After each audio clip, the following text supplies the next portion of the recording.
అందరికీ నా హృదయపూర్వకమైన నమస్కారాలు.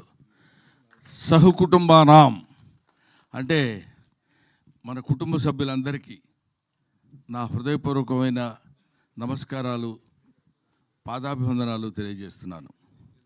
కొంచెం ఎక్స్ట్రాగా ఉన్నట్టుంది కదా డైలాగు, అయినా ఇక్కడ చెప్పాల్సిన అవసరం ఉంది కాబట్టి చెప్తున్నాను. ముఖ్యంగా ఈ సినిమాకి దర్శకుడు ఉదయించే శర్మ. ఇతను చాలా ఒబిడియంట్గా ఉంటాడు. నిజంగా ఇంత ఒబిడియంట్గా ఉంటాడేమో అనుకుంటాం మనం. సెట్లో అలా ఉండడు. సెట్లో తనకి ఏంది కావాలో అది వచ్చే వరకు పిండుకుని వాళ్ళ చేత యాక్ట్ చేయించేటువంటి ఒక అప్కమింగ్ అద్భుతమైన దర్శకుడు. ఇతని గురించి తర్వాత మాట్లాడుకుందాం. సినిమా హిట్ అయిన తర్వాత మాట్లాడదాం. ఇతని వెనకాల బ్యాక్ బోన్ ఒక అతను ఉన్నాడు. అతని పేరు అర్జున్ సాయి. ఎప్పుడు వెనక నుంచి ఇట్లా తొంగి చూస్తుంటాడు.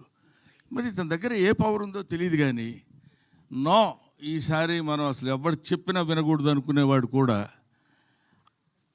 అంతెత్తు అలా చూసేవాడు. అలా అలా అలా చూసి చిన్న మెళ్ళు తాడేస్తే వెనకాల పడి వెళ్ళిపోతుంటాం అనమాట.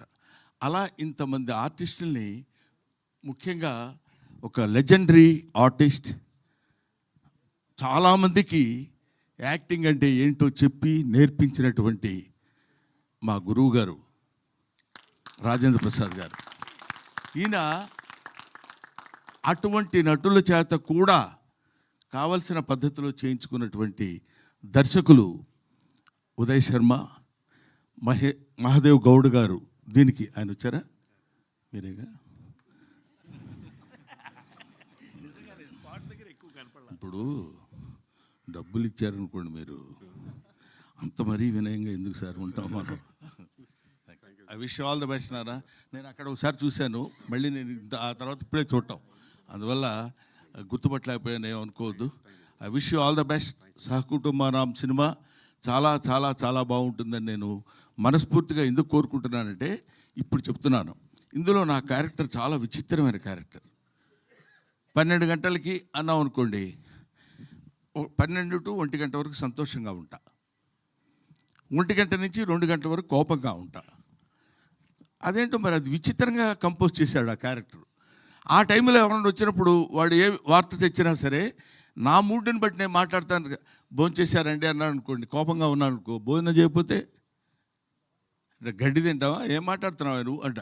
అది మంచి మాట కదా సార్ అనే దాని మీద ఒక అద్భుతమైనటువంటి క్యారెక్టర్ ప్లే చేసి నాకు అది వినిపించి పడేశారు నన్ను. నేను అక్కడ పడిపోయా. ఈ సినిమాలో నా క్యారెక్టర్ యొక్క స్పెషాలిటీ అది చాలా బాగా చేశాడు. ముఖ్యంగా ఈ సినిమాలో హీరో అప్పుడు గడ్డం లేదు, ఇప్పుడు ఉంది. అప్పుడు ఉంది, అయినా ఇంత లేదు. ఈ కుర్రాడు బేసిక్గా డాన్సర్, ఫాదర్ కూడా డాన్సర్. సో చాలా ఈజీగా ఇంతమంది అతిరథ మహారథులు ఉన్నటువంటి ఈ సినిమాలో తన క్యారెక్టర్ని చాలా ఈజీగా, చాలా అలవోకగా చేస్తూ, దాన్ని ఏమంటారు, మరి ఎక్కడ ఇబ్బంది కానీ, లేకపోతే దాన్ని ఇబ్బంది పడటం కానీ, ఎదుటోళ్ళని ఇబ్బంది పెట్టడం కానీ.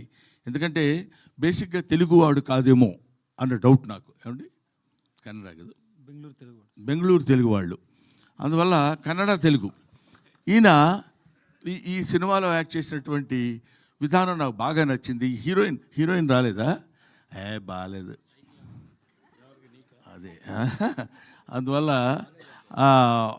హీరోయిన్ ఈయన ఇద్దరు కలిసి ఉన్నటువంటి సీన్స్లో నేను యాక్ట్ చేశాను. నాకు చాలా ముచ్చటగా అనిపించింది. ఈ సినిమా డెఫినెట్గా హిట్ కావాలి, హిట్ అయి తీరుతుందని నేను మనస్ఫూర్తిగా కోరుకుంటున్నాను. అది ఏదో ఇక్కడికి వచ్చి చెప్పేటువంటి మాట కాదు. చాలామందికి మామూలుగా ఏదో ఒక ఫంక్షన్కి వెళ్ళినప్పుడు ఈ ఫంక్షన్ చాలా సూపర్ హిట్ అవుతుందండి, అందువల్ల నేను ఇలా కావాలని కోరుకుంటున్నాను.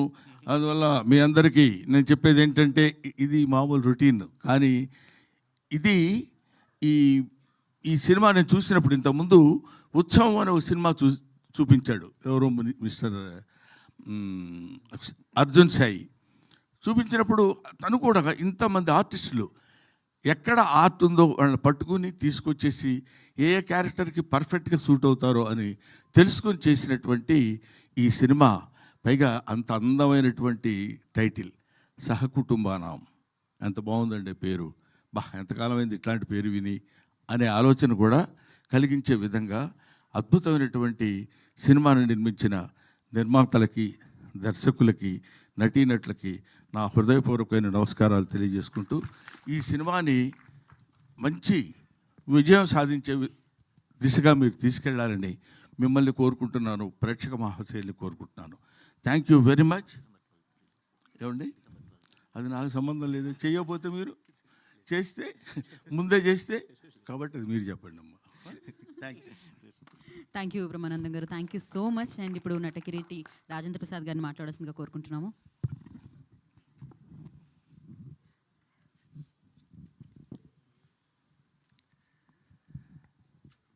సభా సరస్వతికి నమస్కారం. నా ప్రాణానికి